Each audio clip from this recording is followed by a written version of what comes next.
Hedera Hbar. So I do have some WEF footage that you have not seen before in relation to Hedera and how we will be able to somewhat dominate the carbon markets, or at least provide the value for it. So we will be diving into that, and we will also be taking a look at an update from Source. I did want to get this out in one of my previous videos, however I've just not had the time to do that, and a new use case built on Hedera, as well as the mainnet and what we're currently doing with the numbers, and of course the price action for both Source and for HBAR coin today. So all I ask from you are two things, which is to smash that like button and to subscribe to the channel as well. So this is footage that you have not seen before. It just came out yesterday from the main page of Hedera, and you'll see over here that we've got the HBAR Foundation. It was at the WEF 24, so that is the World Economic Forum. They do that annual meeting every year, and it's to do with the carbon emission tokens. So the Hadera Guardian is enabling effective decarbonisation,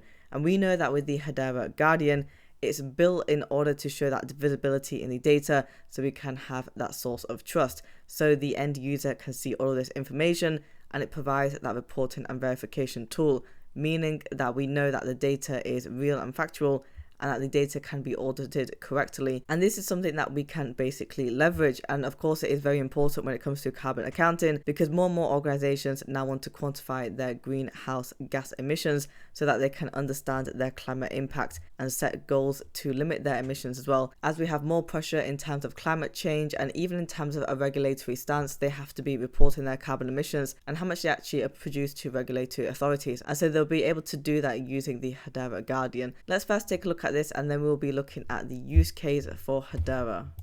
So with Hedera, we've taken an infrastructure first approach. And what does that really mean? We built tools that accelerate the access to the market. So, one of the big tools that we've been working on since the beginning of the VEM is a product called the Guardian. It's an open source code base, so folks like Hyphen can take it and run it. Folks like Alcott, who are in the room, can take it and run it and use it to map out the methodologies. Now, there's hundreds of methodologies in the carbon markets, many created by the CDM. The first thing we need to do is digitize them in their current format and make them comparable in how we want to improve them. And so the Guardian, as a piece of infrastructure, can enable the faster acceleration of digitizing those methodologies, oftentimes in under 2 weeks.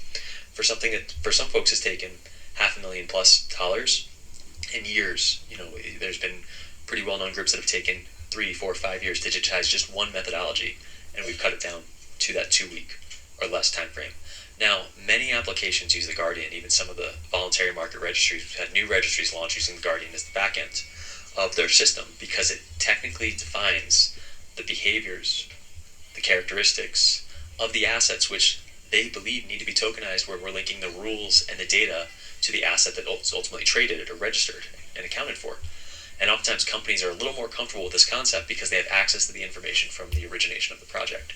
Now, when we invest in infrastructure, we also oftentimes invest on top of that for our grantees to be able to adopt and scale, get past some of the market barriers to entry.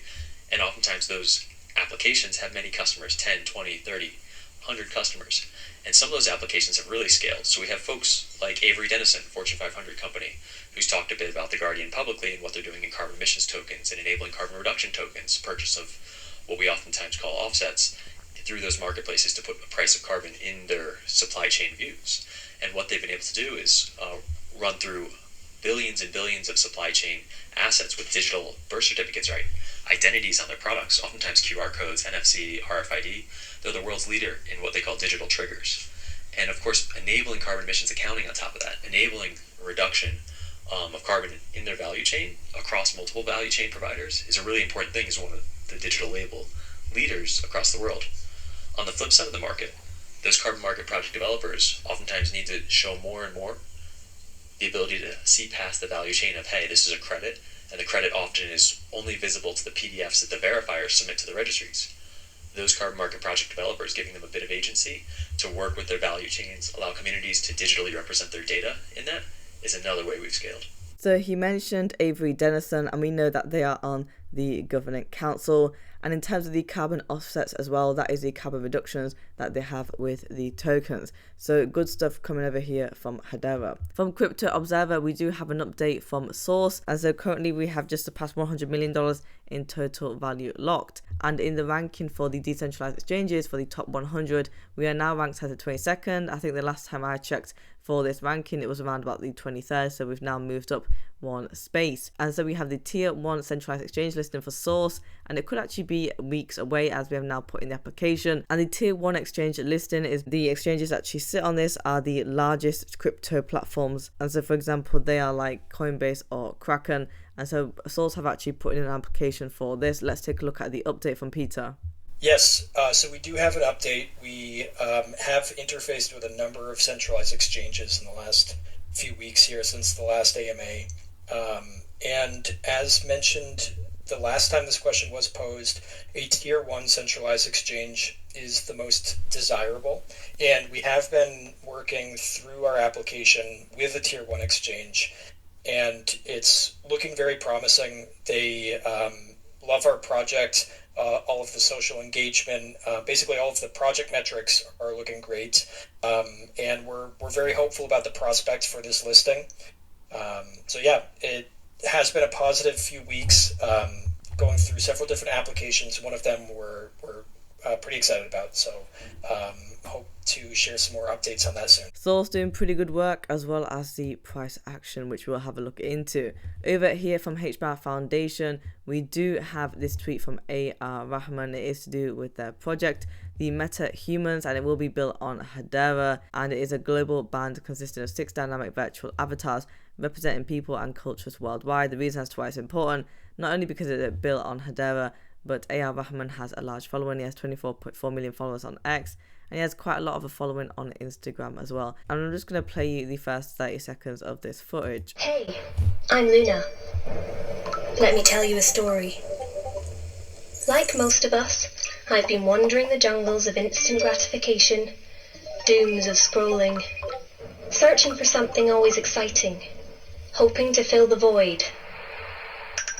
The search for the meaning of my existence never ceased. Have you ever wondered what would happen if you could escape your reality? Here's what happened to me.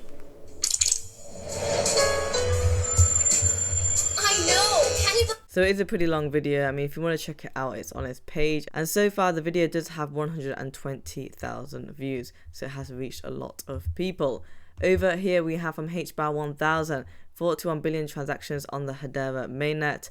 And no other crypto network is doing what Hedera is doing. And you can see that we have 1,396 TPS, so we were able to now surpass that 40 billion mark on the mainnet. Pretty good stuff. And of course, the next goal now is to reach 50 billion. The price action for Source today, we are currently trading at 0.1653, so we are up by 1.37% on the 1-day chart. For the volume, we have come down quite a bit. We are down by 67.83%, and we are trading at $3.43 million in the volume.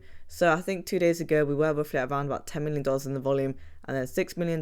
Now we've come down by quite a bit. We've had that massive rally. If you have a look in the early hours of the morning today, we were trading at 0.1668, so on the 21st. Now on the 7-day chart, we are still up by a whopping 86.07%. So at the start of the week, we were trading at 0.09701, and then on the 17th, we went to 12 cents at 0.1218. So about a 2 to 3 cent move up from there. And then on the 19th at 0.151495, and we took that massive spike all the way to 20 cents. I definitely think that we would have had quite a lot of profit taken happening within this curved line here. Now we've only come down a bit, roughly by around about 3 to 4 cents.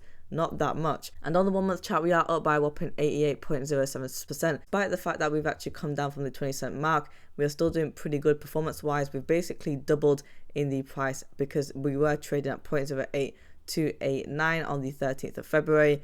And then it all took off. So really good performance from Source. And the fact that I was able to hit 20 cents, that was a 12 cent gain from where it was previously at the 8-cent mark. And so I'm more than sure that a lot of people are happy that Source has gone on that run. We are just seeing a slight retracement and we could be preparing for another run. However, I do think that we could potentially be coming back to the 12-cent range when things do start to calm down a bit more. For HBAR's price, we are currently trading at 0.105. On the 1-day chart, we are down by 1.9%, but it's not too bad because we are still pretty high. And on the week, we are up by a whopping 26.4%. So at the start of the week, we were trading at that 8-cent level at 0.0828, and then we went to 0.084 on the 16th of February, and on the 18th of February at 0.0860. Then we climbed up by 3 cents from this day all the way to 0.114 on the 19th of February. And that was pretty nice because we were able to just consolidate there for the next 2 days. Now we have come to the mid-range of 10 cents, but it's still pretty good because that 10-cent price target is where I wanted to see HBAR go. And on the month, we are up by a whopping 37.4%.